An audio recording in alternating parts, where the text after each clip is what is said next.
ఏమనుకున్నా ముక్కు సీదుతూ అడిగింది. నువ్వు వదిన సిస్టర్వి కదా, నాకు నీకు సెట్ అవ్వదు అని మీ మమ్మీ ఎవరైనా భిక్షాత్తో పెళ్లి చేస్తుంది కదా, లైట్ తీసుకున్నా. కానీ నీ మీద కాన్సన్ట్రేషన్ చేయలేదని ఇప్పుడు ఫీల్ అవుతున్నా. ఐ మిస్ గోల్డెన్ ఛాన్స్ అని వాడిపోయిన ఫేస్తో చెప్తుంటే బావా అంది రాగం తీస్తూ. ఏం చేద్దాం, కొన్ని జరగాలి అంటే రాసిపెట్టి ఉండాలి అన్నాడు నుదురు మీద గీత గీయిస్తూ. అసలు నువ్వు పెళ్ళి ఎందుకు చేసుకున్నావు? ఈ అమ్మాయి ఎవరు, నీకెలా పరిచయం? తనతో నీది బలవంత పెళ్ళా? ఇంట్లో వాళ్ళు ఫోర్స్ చేస్తే తాళి కట్టావు కదా. ఫోర్స్డ్ మ్యారేజ్నే కానీ ఇంట్లో వాళ్ళు కాదు సుష్మా, ఈ అమ్మాయే బెదిరించింది. ఏంటి? కప్పలా నోరు తెచ్చింది. అప్పటికే ప్రియా మొహంలో లావా ఉడుకుతుంది. నన్ను అమాయకుడిని చేసి ఆడించింది. నువ్వు ఎలా మోసపోయావు బావా? యు ఆర్ టూ బ్రిలియంట్ కదా. అదేగా నేను చెప్పేది. ఈ అమ్మాయి దగ్గర ఏదో తంత్రశక్తులు ఉంది. దానిని నా మీద ప్రయోగించి నన్ను బంధించి తన వైపు తిప్పుకుంది. కౌశి, ఇంకో మాట మాట్లాడితే నేనేం చేస్తానో నాకే తెలియదు. కోపంగా లేచిన ప్రియ వేలు చూపిస్తుంటే చూసావా ఎలా బెదిరిస్తుంది మీ అందరి ముందే. అందుకే తనంటే నాకు సత్యంత భయం అన్నాడు అమాయకపు చక్రవర్తిలా ఫేస్ పెట్టుకుని. ఓయ్, ఏంటి మా బావ మీదకి వాయిస్ రైజ్ చేస్తున్నావు? మా బావ అంటే అమ్మాయిలు కలల రాకుమారుడు.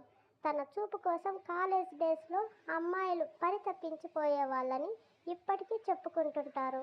స్టిల్ తనకి లేడీస్లో ఫ్యాన్ ఫాలోయింగ్ మామూలుగా లేదు.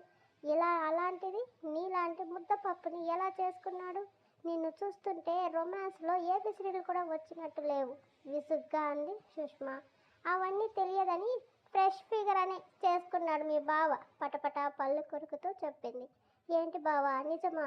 ఏంటి సుష్మా, నువ్వు కూడా తన మాటలను నమ్మేసి నన్ను అనుమానిస్తున్నావా? కానీ రొమాంటిక్లో వాళ్ళు కూడా తెలియవని నీకు తెలియదా? అలాంటిది ఈ అమ్మాయితో నేను ఎందుకు అలా మాట్లాడతాను? అక్క, నేను వెళ్తున్నాను. కౌశి డ్రామా చూడలేక ప్రియ వెను తిరుగుతుంటే ఆపేసిన తనూజ. వాళ్ళిద్దరూ మాటలు పట్టించుకుని ఫీల్ అవ్వకు, అరిచి వాళ్ళే వెళ్ళిపోతారు అని లోపలికి తీసుకెళ్ళింది. పింకీ కూడా వెనకే వెళ్ళిపోయింది. ఐ కాంట్ బిలీవ్ దిస్ బావా, నీకు పెళ్ళయిందా? ఓ మై గాడ్, నేను ఎంత ఆశతో వచ్చానో తెలుసా. అక్కడ నాకు 2 బాయ్స్ ప్రపోజ్ కూడా చేశారు. కానీ నేను నీకు ప్రపోజ్ చేద్దామని నువ్వు ఓకే అంటే నీతో హ్యాపీగా లైఫ్ లాంగ్ పెళ్ళి పిల్లలని ఈ తలనొప్పి లేకుండా ఎంజాయ్ చేద్దామని వస్తే నువ్వు ఎంత పెద్ద బ్లాస్ట్ ఇచ్చావు. ఇప్పుడు నేనేం చేయాలి? దాదాపు ఏడుపు మొహం పెట్టిన సుష్మా. ఒక పని చేయి, పెళ్ళే కదా అయ్యింది. బావ తనతో నువ్వు హ్యాపీగా ఉండటం లేదని, మీ ఇద్దరి అభిప్రాయాలు కలవడం లేదని, ఏదో ఒకటి. ఇప్పుడు విడాకులు ఫేమస్ కదా, ఎంతసేపట్లో వస్తాయో చెప్పు, మన ఇద్దరం హ్యాపీగా ఫారెన్ వెళ్ళిపోదాం. నీకు ఆ ఛాన్స్ లేదు చిన్న కోడలా.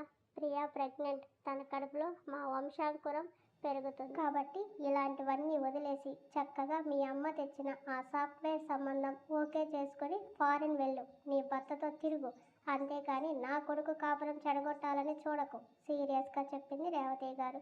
ఆవిడ కొడుకు ముందు వాయిస్ పెంచుతుంటే, ఏంటత్తా నువ్వు బావకు చెప్తున్నావా ఇదప్పటి నుంచి?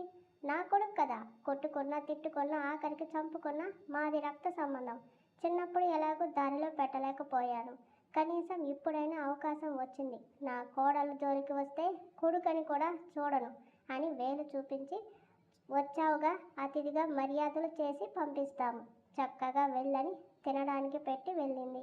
ఏంటి బావా, ఈ విడ్డూరాలన్నీ మీ మమ్మీని చూడడానికి ఇష్టపడవు, అలాంటిది తనిచ్చిన ఫ్రూట్స్ తింటున్నావా? చూస్తోంది కౌశి గ్రేప్స్ తింటుంటే. నాకు కూడా విడాకులు ఇవ్వాలని ఐడియా వచ్చింది, కానీ ఏం చేద్దాం, నా బేబీ అనే ఫీలింగ్ ఉంది చూడు, అది ఇక్కడ టచ్ అవుతుంది, అందుకే వదిలి వెళ్ళలేకపోతున్నా అన్నాడు హార్ట్ మీద రబ్ చేస్తూ. అంటే నీకు నాకు ఇక ఏ దారులు లేవా? అన్నీ మూసుకుపోయాయా? అంతేగా మరి, మూసుకొని దుబ్బేయడమే, ఇక చేసేదేం లేదు. వెతుకు, నాలాంటి వాడు ఎక్కడైనా ఉంటాడేమో, నీకు దొరక్కపోడు. నో ఛాన్స్ బావా, నీలాంటోడు ఎక్కడా ఉండడు. ఒక్కటే యూనిక్ పీస్ నువ్వు.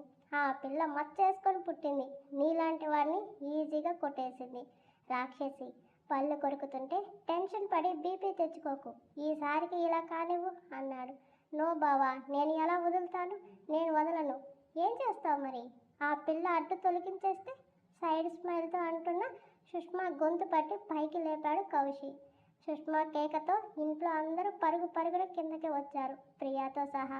నేలకు 2 అడుగులు పైకి వెళ్ళిపోయి కాళ్ళు చేతులు లబలబా కొట్టుకొని గొంతులో ప్రాణం పోయేలా కళ్ళు తేలేస్తుంది. కౌశి వదులు తనని అంటూ వచ్చింది ప్రియ. నా పిల్లని అడ్డు తప్పిస్తావా?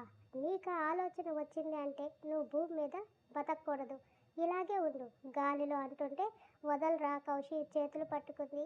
ఎంతకీ వదలట్లేదని వెనుక నుంచి హత్తుకొని చెస్ట్ మీద రబ్ చేస్తూ ప్లీజ్ కౌశి వదిలేయి, తనూజ అక్క చెల్లెలు మర్చిపోవద్దు, నువ్వు ఉండగా నాకేమవుతుంది, నిన్ను దాటి రావడం ఎవరి వల్ల కాదు కౌశి, నా తండ్రివి కదా వదిలేయి.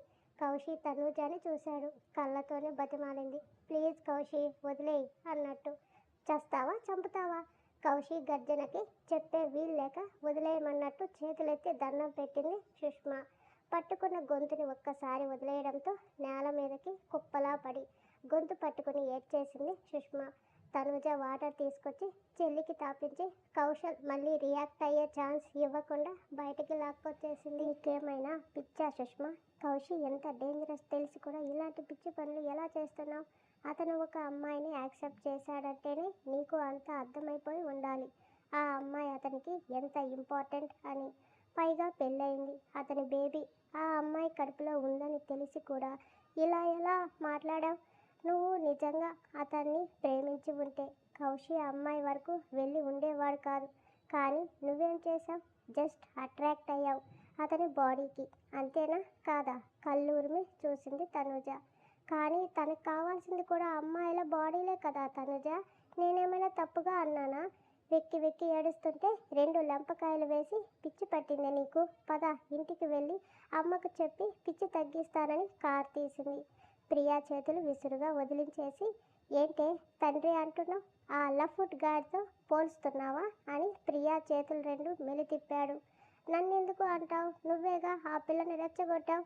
నువ్వు ఇచ్చిన చనువుకి నన్నే చంపుతానని డైరెక్ట్గా నీతో అనింది. తప్పేముంది ఇందులో? ఆ పిల్లని ఎందుకు అంత హ్యాష్గా ట్రీట్ చేశావు?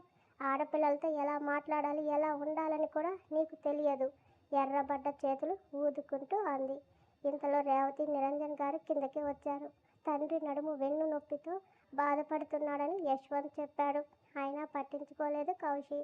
ఆయన చేతులు జాగ్రత్తగా పట్టుకొని కిందకు తీసుకొస్తున్న తల్లిని చూసి చూపు తిప్పేసి వెళ్దామా అన్నాడు. ఎక్కడికి నాన్న? వంట అయ్యింది, తిని వెళ్దురు అంటున్నా వినకుండా బయటికి వచ్చేశాడు. ప్రియా వచ్చే వరకు ఎలాగో వెళ్ళడని తెలుసుగా గబగబా వండినవన్నీ ప్యాక్ చేయించి ఆఫీస్కి వెళ్ళినా ఇంటికి వెళ్ళినా ఈరోజు నా చేతి వంట తినాలి. మీ ఇద్దరూ ఈరోజు ఒకరికొకరు పరిచయమైన రోజట కదా తనూజ చెప్పింది. రేవతి గారు అన్నారు. థ్యాంక్ యూ అత్తయ్య అని ఆవిడని హగ్ చేసుకుని పింకీకి బాయ్ చెప్పి మామగారు బ్లెస్సింగ్స్ తీసుకుంది. గాడ్ బ్లెస్ యూ తల్లి. హెల్త్ క్యూర్ అయ్యాక నేను మీ అత్తయ్య మీ ఇంటికి వస్తాం, నాన్నగారితో కూర్చొని మాట్లాడాలి, మేము ఒక ఆలోచనకి వచ్చాం అన్నారు. ఏదైనా కౌశికి కోపం రాకుండా ఉంటే చాలు మామయ్య గారు అని వెళ్తుంటే చీర తాంబూలం ఇచ్చింది రేవతి అత్తయ్య. అవి తీసుకుని హ్యాపీ స్మైల్తో కార్ దగ్గరికి వచ్చేసరికి సీరియస్గా చూస్తున్నాడు కౌశి. ఫరక్ పడలేదు, అన్నీ బ్యాక్ సీట్లో పెట్టి పక్కన వచ్చి కూర్చుంది. కార్ సరాసరి ఆఫీస్ బిల్డింగ్ సెల్లార్లోకి వచ్చింది. అప్పటి వరకు ఒక్క మాట కూడా మాట్లాడలేదు. కోపంగా ఉన్నాడని కదిలించలేదు. శారీ అక్కడే పెట్టేసి లంచ్ బ్యాగ్ వరకు తీసుకెళ్ళింది. అతను పర్సనల్ లిఫ్ట్లో వెళ్తుంటే తను వెనకే వెళ్ళింది. ఫోన్ చూస్తున్నాడు తప్ప మాట్లాడటం లేదు. క్యాబిన్కి వెళ్ళి డోర్ లాక్ చేశాడు.